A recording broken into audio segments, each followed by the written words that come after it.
Hey guys, look at my pedal board setup. So what I do is I sing and I loop my tracks live, and I'm mostly doing acoustic, no rock, no distortions except for the solos, which I'll tell you in a bit.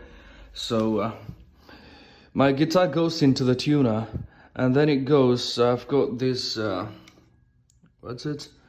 Rovin power tuner, and then it goes into Dunlop Crybaby. So it goes into Dunlop, and then it goes to Sweet Baby by Joyo. That's an overdrive, and then it goes to again Rovin Plexion distortion pedal, and then it moves to the Booster by Coco.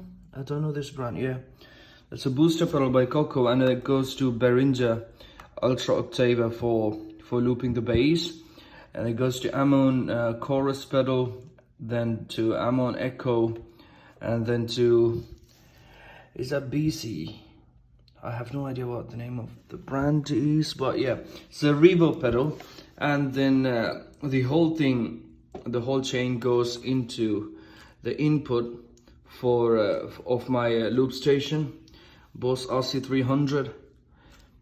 So the other input which goes in this one, I take the mono output from my loop station, which goes to the mixer, and then the auxiliary for looping my my beat. So this this auxiliary goes to the headphone jack on my Mac, on which my Novation Launchpad X is connected through Ableton Live. So I loop my drum beats through this input, the aux. So that's pretty much my setup. So what I use most of the time.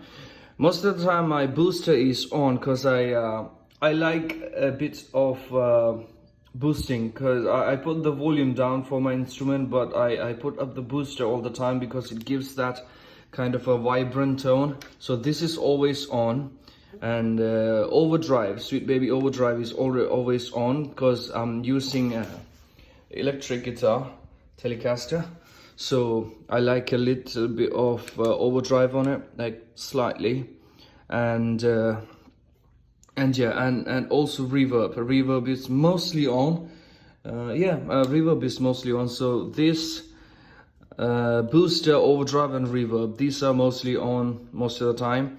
And then once I looped my chords, the rhythm, I turn off the overdrive and the reverb, and then I turn on the bass. So I do the bass lines, I loop the bass lines over the chords, and then I'm back turning off the bass, and the reverb and overdrive is back on. So that's how the usual setup goes. But if I'm doing solos, I turn off the overdrive mostly, but sometimes I do the solos with the same setup, or sometimes without the without the overdrive, but I turn on the distortion pedal. And I like a bit of echo when I do the solo, so usually the reverb, echo, and the distortion, these are on, and booster always. These are on when I do the solos, and sometimes I try a bit of chorus. I don't really like the chorus effect, but sometimes, just for a change, I try that out. Plus, when doing the solos, of course, the wah pedal at times. So yeah, that's my little setup. I had the Joyo RDB pedal, which is not pedal, I mean the pedal board, which was this size. And then once I got these pedals, I went to a workshop and then welded this part onto it as an extension. That didn't cost me anything at all. And then when I got the wah pedal, I went back there and then did another extension onto the side. So yeah, that was an economical option rather than buying a whole new pedal board. So that's my setup. Thanks for watching, everyone. Subscribe to the channel. I've got more videos coming, and see you in the next video. Cheers.